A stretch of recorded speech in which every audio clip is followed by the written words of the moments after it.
قریب 2.5 مہینے پہلے ریاض سمٹ میں جو فیصلے لیے گئے تھے اس کے مطابق مصر کو ذمہ داری دی گئی تھی کہ وہ غزہ میں جہاں اسرائیلی بمباری چل رہی ہے لوگوں کو ہیومینیٹیرین ایڈ پہنچائیں، لیکن ایسا کیوں ہوا کہ پوری عرب اور مسلم دنیا کے سپورٹ کے باوجود مصر نے وہ کچھ نہیں کیا جس کی اس سے امید کی جا رہی تھی کہ اس کی سرحدیں غزہ سے ملتی ہیں؟ کہیں ایسا تو نہیں کہ عبدالفتاح السیسی کی لیڈرشپ میں مصر بھی غزہ میں اسرائیل کا مددگار بنا ہوا ہے اور اس کے ہاتھ بھی فلسطینیوں کے خون سے لت پت ہیں؟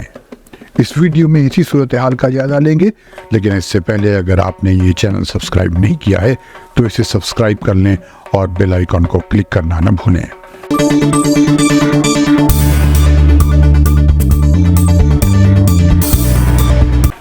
عرب دیس کے دیکھنے والوں کو فیض الحق کا سلام۔ فلسطینیوں کی نسل کشی یا جینوسائیڈ کے الزام کو مسترد کرنے والی اسرائیلی درخواست سے پتہ چلتا ہے کہ غزہ کے لائف لانگ سیج یا تعمر محاصرے میں اسرائیل کے ساتھ مصر بھی کوآپریٹ کر رہا ہے۔ اس کے بارے میں ہم پہلے سے ہی جانتے ہیں۔ مصر جس کی سرحدیں غزہ سے ملتی ہیں اور وہیں رفح کراسنگ ہے، وہ اسرائیل کی شرطوں اور قوانین کے مطابق یہاں کام کرتا ہے۔ مصر اس کراسنگ کو کب کھولے اور کب بند کرے اور اس راستے سے لوگوں اور سامان کے آنے جانے پر کیا کرے، یہ سب وہ اسرائیل کی مرضی کرتا ہے۔ یہ بات عجیب ہے کہ جب عرب غزہ کی حمایت کرتے ہیں اور دنیا بھر میں جہاں بھی غزہ کی حمایت میں جلوس نکالتے ہیں اس میں مصر کی خاموش سرگرمی کا ذکر اور یا اس کی ڈائریکٹ یا انڈائریکٹ مذمت نہیں ہوتی۔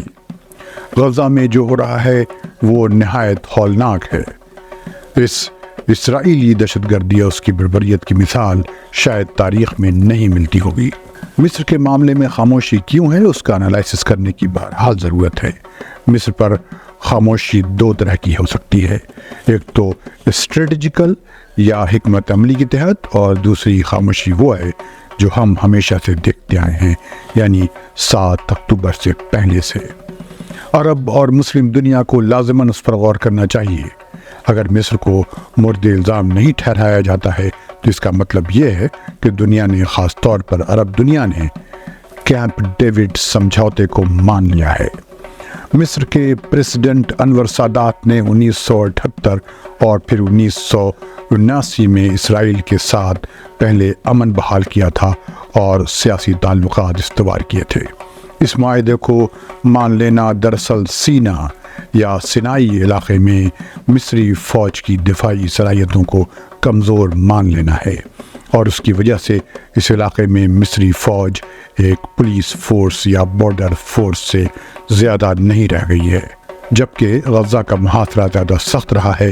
اس معاہدے کی وجہ سے غزہ میں رہنے والے فلسطینیوں کے لیے زندگی مزید مشکل ہوتی گئی۔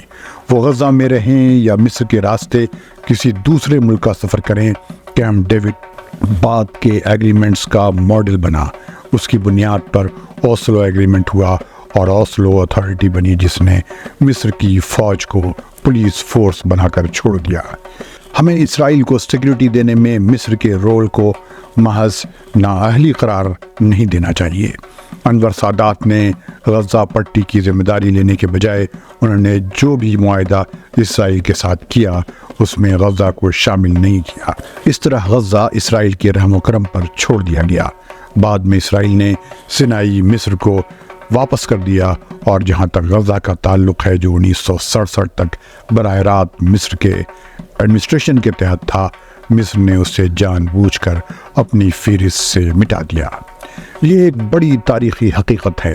غزہ ایک بڑی تاریخی ذمہ داری ہے جس سے کسی بھی بہانے جان نہیں بچائی جا سکتی۔ بہرحال بہتر تو یہ ہوتا کہ عرب اور مسلم دنیا غزہ کے بارے میں مصر سے سوالات کرتے۔ مصر کو غزہ کے موجودہ حالات کی ذمہ داری سے بری رکھنا جرم قرار پائے گا۔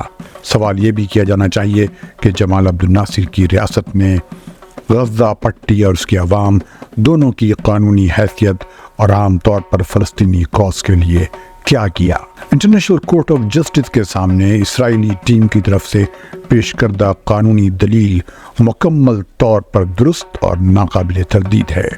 مصر نہ تو صرف اپنی طرف سے غزہ کی ناکہ بندی کر رہا ہے، بلکہ اس ناکہ بندی کو برقرار بھی رکھے ہوئے ہے۔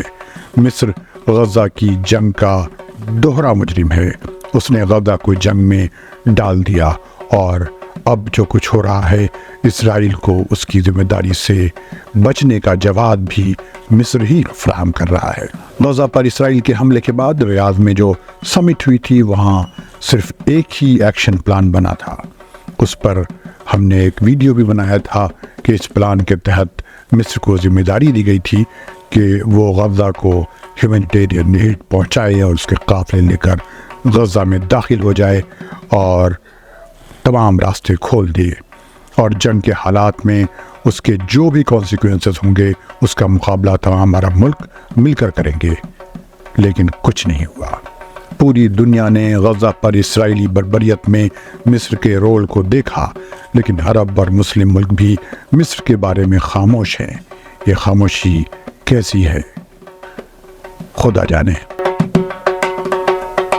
خدا حافظ۔